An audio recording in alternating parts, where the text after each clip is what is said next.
Good morning, everyone. This is Noshin Mukhtar once again with you with another episode of the Trailblazers Talk Show. As I've told you before, the Trailblazers Talk Show is going to bring you the best of the best leaders, people who have been leading by example and have been achieving tremendous amount of impact through their work. And today I have invited one such leader with me.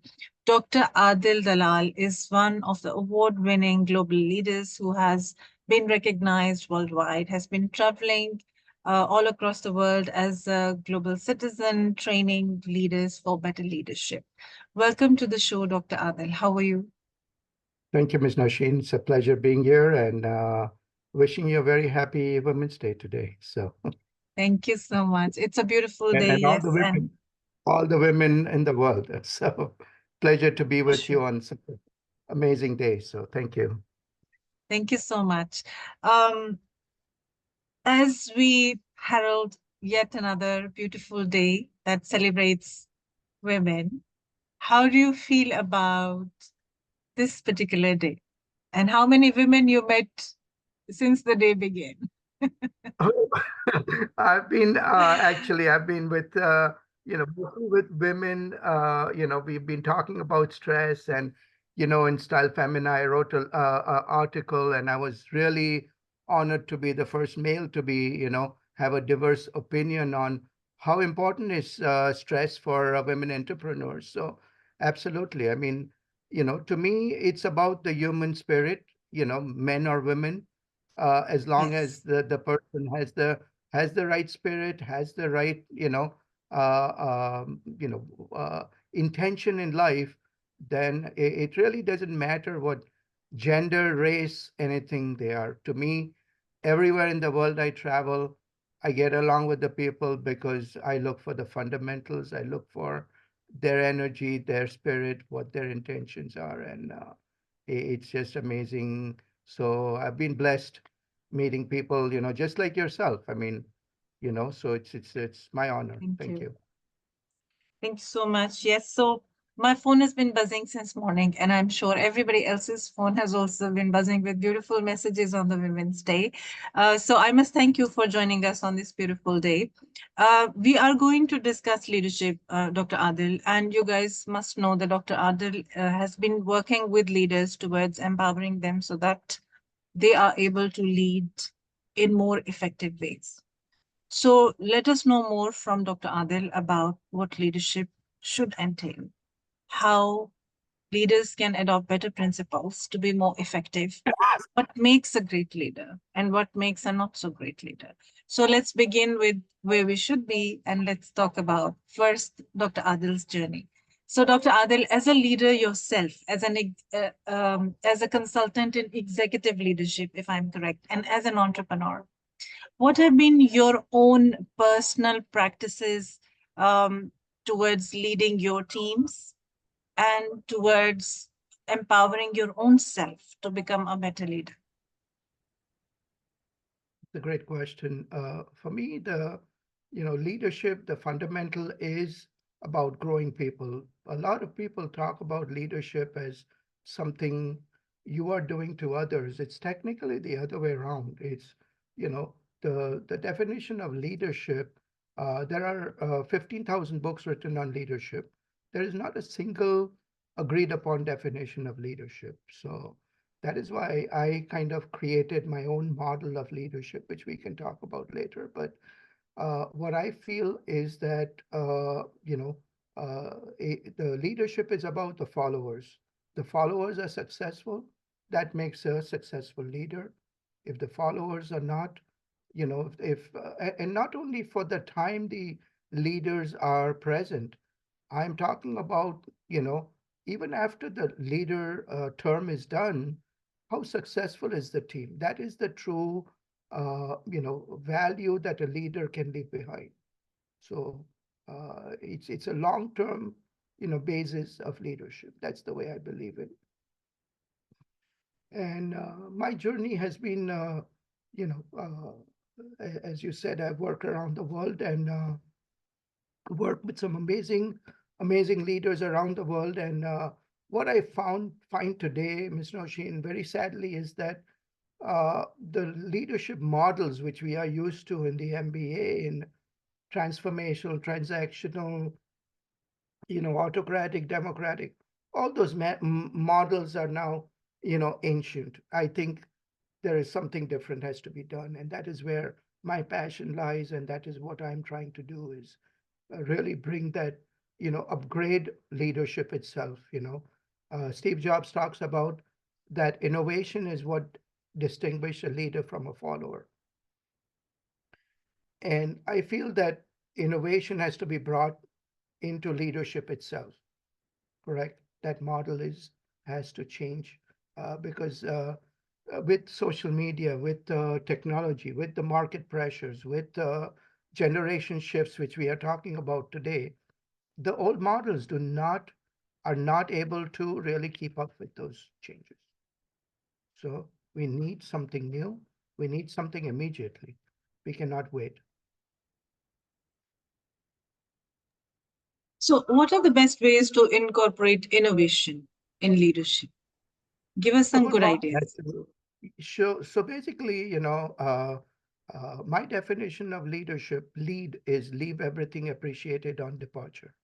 That is the definition of lead, correct? That is what that means is that leaders should not be thinking short term, should be always thinking long term. And that needs a different way of thinking, correct? Today, Right. everyone is under market pressure. We are thinking, month to month, quarter to quarter.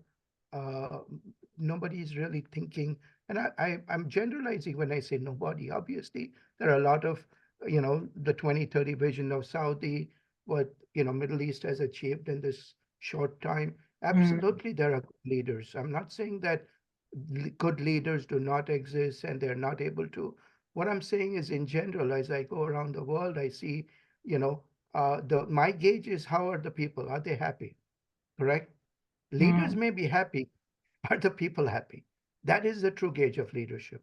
Correct? Right. If the people are happy, they are successful, they are growing, then the leaders are doing the right things. And I see a lot of good models there who where people are able to do, but they are doing something above and beyond. I'm talking about in general, the leadership model needs to change. And that is my passion. That is what I'm trying to do around the world. That is why I was, in Dubai, I was just presenting the paper on higher consciousness leadership because, and I've written about that in my book. It's been, available for 8 years, but I'm seeing that nobody is really adopting it. And so I need to be the person now taking the gauntlet and making sure that people understand that we need a different way. So, what makes a conscious leader? You have recently presented a talk on conscious leadership, I think 1 day back. So, we Yeah. would like to know what, in your views, is a conscious leader and why a leader has to be a conscious leader. The as I said is, uh, consciousness is something which, if you look at the Maslow's uh, pyramid of needs, how many can you guess how many people have ever reached the self-realization level? Very few, very, very few. 0.001%, probably not even Yeah. that. So, you know, uh, we're not talking from a spiritual point of view. That is a different subject. We are talking higher consciousness from really understanding the needs of the people. Okay, what are we doing? How are we transforming ourselves? How are we being that role model which we need today? Our next generation, who are the role models they are looking up to? Celebrities, music artists and others. Some of them are great role models, no doubt. I don't think they are, but that is not what leadership is about. Leadership is Actually, about the trends, yeah, sorry to cut you short, but the trends have changed. Like Gen Z is not taking just the musicians as role models. For instance, I'll give you an example from my personal life. My son went to a book fair and he wanted to purchase a book. And in right. all the books that were there, he did not buy fiction. He bought Yeah. the biographies of leaders such as Elon Musk and Steve Jobs. But that is And I was that is that is kudos to you that you have trained him that way. Not thank today, you. where is the education coming from for most of the people? social Hmm. media. Our phones are the Yes. university, which is, you know, the parents don't have the time if two people are working full time, trying to Hmm. provide the best life for a kid. Who are they getting education from? Their friends, and most importantly, social media. Social media, yes. A lot of Correct? social media. Hmm. And what is on social media? Are we having leaders talking about positive topics, or is it all about, there's a lot of negativity there, correct? There is a lot of And negativity, but it again depends on the person who's using social media as a tool to find what they're right, looking for. For absolutely, but children, yes. at that age, they Hmm. don't have they don't have that maturity, between right and wrong, and they can be very easily influenced. One wrong Yes. click takes them in a very Takes different them in place. a very different direction, yes, and then it's That difficult is for all them I'm to trying get to back. explain. One wrong friend can take them into and again, kudos to you and your your husband, who have trained your son to think right. And that is what we need, is we need people who really are training our next generation to start thinking in a different way, correct? Because today the technology is changing so quickly, Yes. and with AI and everything, that understanding of how to distinguish between good and bad, how to make that judgment call will be lost from the kids because of neuroscience. That I Hmm. can tell you that our brain structure will change so drastically in the next couple of generations that Hmm. our future kids are going to lose that ability because they are so going to be dependent on the AI and other technologies, and the brain structure will start changing very rapidly. So Right. this is where my fear is, and this is why what we are doing today, we need to start making that change in our kids today. If we Yes. are thinking that we have time, Hmm. we are making a huge mistake. We are making a huge mistake because technology, is passing us by. Industry 4.0, we're already in the middle of that, and Industry 5.0 will be on us with the advent of AI and other things. So what we are saying is that, parents will have zero control over what the kids are going to be learning in future. We won't Yes, and even then that's where technology. the need for equipping them with better tools Exactly. comes in. Exactly. They should be more aware of what choices to make. They should be more aware of what is right and what is wrong. Since they That have is, a lot of access to a lot of knowledge, let me call it knowledge and yeah, information, it yeah, should be it should be evident to all of the parents, including myself and everybody else, how we are going to train our children to make choices in that regard. And that's, I think, for parents also, that is conscious leadership that they should be making their children aware of what they are aware of, so that the children are able to make informed decisions and informed choices in their life, and are able to pick and choose between what is good for them and what is best for them. yes. So that Absolutely. matters a lot. One good thing that I have observed in the future leaders, the younger generation, is that they are into research. They like to find out before they choose anything, and I have seen that in almost all of the children that I have met in the age group. Let's say their initial teens, 12. I will Yeah, say 12 onwards till they yeah, are 19, and I have seen them adopt good habits, at least in the UAE around me, because that's where I live. Adopt good habits consciously, pick and choose ideas consciously. So if you ask them, what do you go for, even in some generalized political nuances, they will make a very conscious decision, because they will go on the internet, grab absolutely. information which is available, and then see where they should be aligned. Yes. And I And you're think absolutely in that way, the information yes, technology is playing a great role by allowing flow of information for information seekers. And they yes, can judge and weigh whatever is available on their own, provided the fact that they are already, and I'm assuming that, equipped with yes. the awareness of what is good and what is best and what is bad.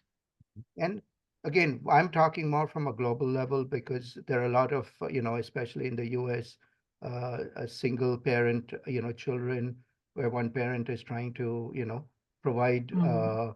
and they're so busy that they don't have time to even guide that. So that, the choices and when we talk about leadership, this is also about the leaders who are running the social media companies. They're running the next AI revolution. In fact, I was attending I'm from the US. I was attending a conference of all the AI leaders.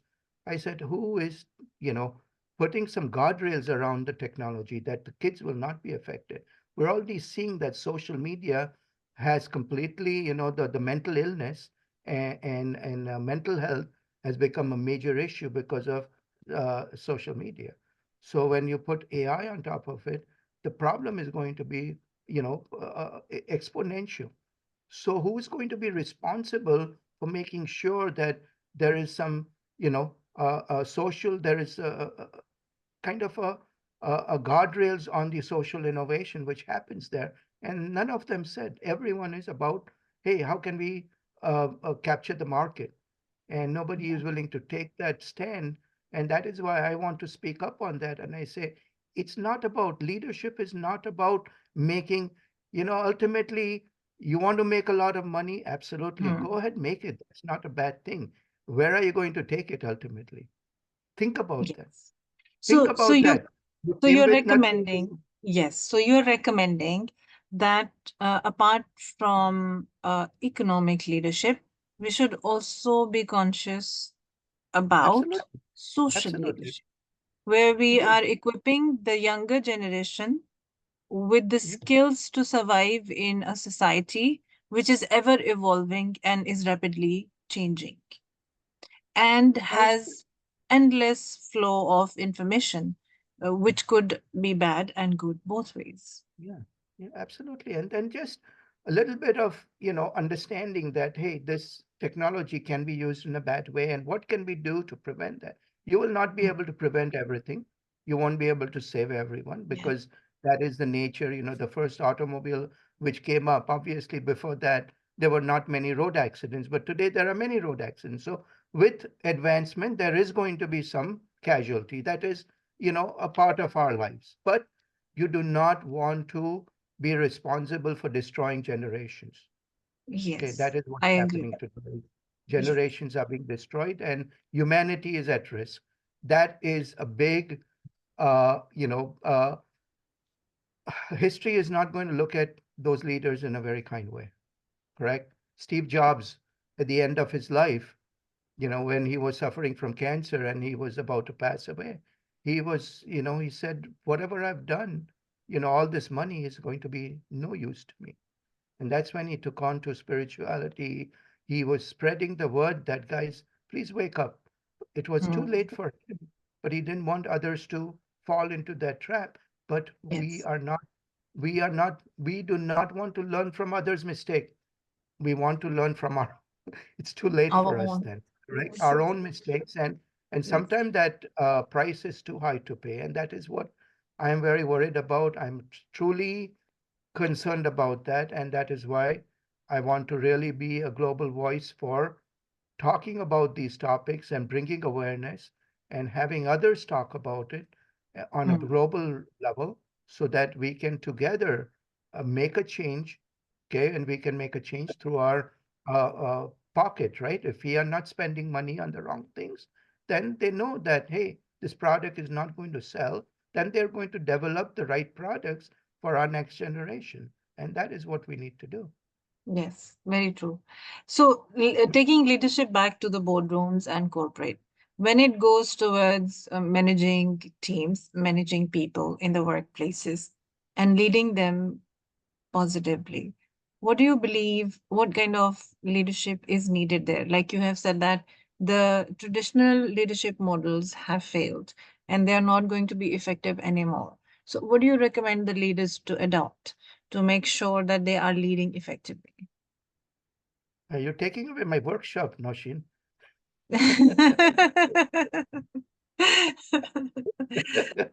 No, I'm just joking.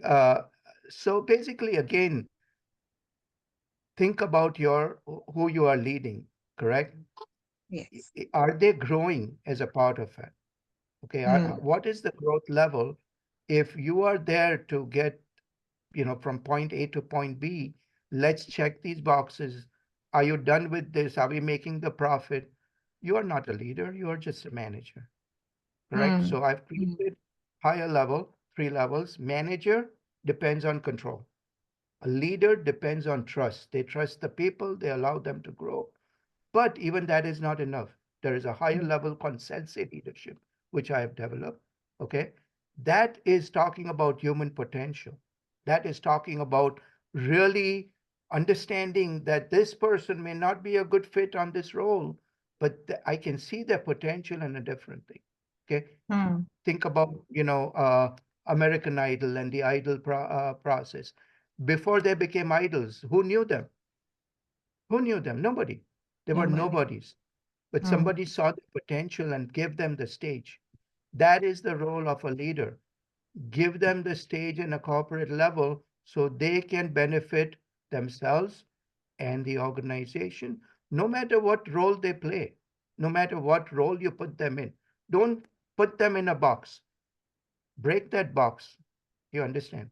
Because when you put Yes. someone in a box, you're also putting their creativity in one box and they Hmm. cannot go outside that. This is where the managers, but the thing is, they have been trained like that. They have been thinking that, hey, if I let them go beyond, then, I won't lose control over them. That is the fear. That is why the leaders need to grow. If they have the trust, they have the create the environment for growth, it's going to be a different world. Your organization, which is making, a certain number of profit, can be exponentially increased using techniques like these. So that is why in my book, The 12 Pillars of Project Excellence, I create a step-by-step process for operational excellence from a Hmm. technical side as well as the non-technical. Operational excellence is all about a formula, creating the right culture, and that has to be created. There is a science to creating a culture, correct? And that is Yes, what I want definitely. to show people is that if you follow that science, you are going to be extremely successful because culture and success go hand in hand. You do not have the right culture, okay, you are not going to be successful. That goes for our families too, right? Family also has a culture, correct? Very true. Each team has a culture, and the organizations have a culture. Culture by itself, the definition is it's growing organically. What do Hmm. leaders do? They have to give it a direction for growth. If they are unable to do that, then it will grow. Okay, culture change is a misnomer. Culture, whether you want it to not, it will change, Hmm. correct? Yes, But definitely. when you give it the right direction, that is going to be how a true leader needs to work. Okay, so Great. Yes. that technically changes the whole game. Very true. So, in your career, you must have worked with women leaders and you Yes. must have worked with men in leadership. Where do you see women leaders stand at the moment? And what are the ways in which women leaders can improve their leadership skills and their leadership styles? Do you see any gaps anywhere, or do you believe that there is no difference? Men and women are making equal kind of leaders, or is there a difference? I know it's two, three questions in one. No, no, no. This is my personal opinion. Okay, I Hmm. do not like to break humanity down into segments. Yes. Okay. Okay, That is nice. I said it. I like to look at humanity as a whole, Hmm. and there are some really powerful things women can do very well, and there are Yes. very powerful things men can do very well. Hmm. Correct? When we are trying to take, okay, let men do this, let women do this, sometimes doesn't work that way. Genetically, we have been given certain characteristics which we need to build on. And when we combine that force is going to be unleashed in a very different way. Do you understand? So Yes. let the women be the best version of themselves. Let the men be the best. Don't compare them because how can you compare, Hmm. a oak tree to a banyan tree? Correct? Yeah, they are trees, But they're but different. have a totally different function. correct? Yes. Let Mm. them grow in their own way. And then when you combine those, make the beautiful dish out of them, you can enjoy it. Do you understand? Yes, So yeah, absolutely. the women, when like I personally have seen a sea change in Saudi Arabia. I Hmm. was there 7 years ago. When I came first time, I was invited by the government to open a polity conference there, and I spoke. There were 1,000 people in the room, and then suddenly it hit me. I said, "Where are the ladies?"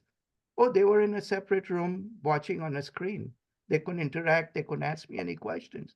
Today, when I teach, they're all in the same on the table working together. I've Yeah. never seen such a huge change, and they're brilliant. They're the what they bring to the table increases the game for everyone. Okay, Yes, so definitely. I have It's a great. personally seen that change, and I am so happy that that has happened. I am totally thrilled that I've seen that journey firsthand, and I've been part of it because I've trained over 9,000 people around the world, and including in Saudi, and I've seen that change, and I'm very proud of that. So, but they grew on their own merit. They grew Yes. as themselves. Obviously, they needed that initial support, correct, Mm. to go to that next level, and that has to be given. But after that, let them grow organically on their own capabilities. Don't try to say what a woman can do, a man should do, okay, and what a man should do, a woman should do. They are they are beautiful beings. They are created for a particular purpose, and when we try to mess with it, we are creating unnecessary tension between them. So, Yes. sorry, I may be Right. looking at it in a different way, but to me, you know, No, I like it actually. thank you. It's very true and it's very logical, obviously. Um, Striking a balance from your conversation, this is what I deduce. Striking a balance is crucial towards better survival, towards better living, towards, let's say, better impact. So Mhm. it's important for us to have both men and women in the boardrooms. It's important for us to be led by both Yeah, because it will give us a different impact. It will give yeah, perhaps a more holistic impact because whether we like it or not, we complete each other. mhm, Thank you so much absolutely. for being with me today, Dr. Adil. It was really nice to talk to you. We really touched upon a few pulses that are running currently within the modern society's time frame, and I'm sure that the audience will have their own perspectives. You guys do feel free to share your perspective in comments, and we will definitely respond to them. Thank you so much, Dr. Adil, for your time, and it's lovely to have you back in Dubai. We will continue to receive you off and on, and we are very happy to become a part of your journey. Thank you, ma'am. Thank you so much, Mr. Sheen. Pleasure. Thank you. Thank Take you. care. Have a good day. Thank you so much, everybody, for watching us today. It has been an interesting discussion. Do let me know what you think about it. If there is a topic you would like us to discuss, we will certainly have an episode on that. Till then, take care and have a good day. Bye bye, and happy Women's International Day.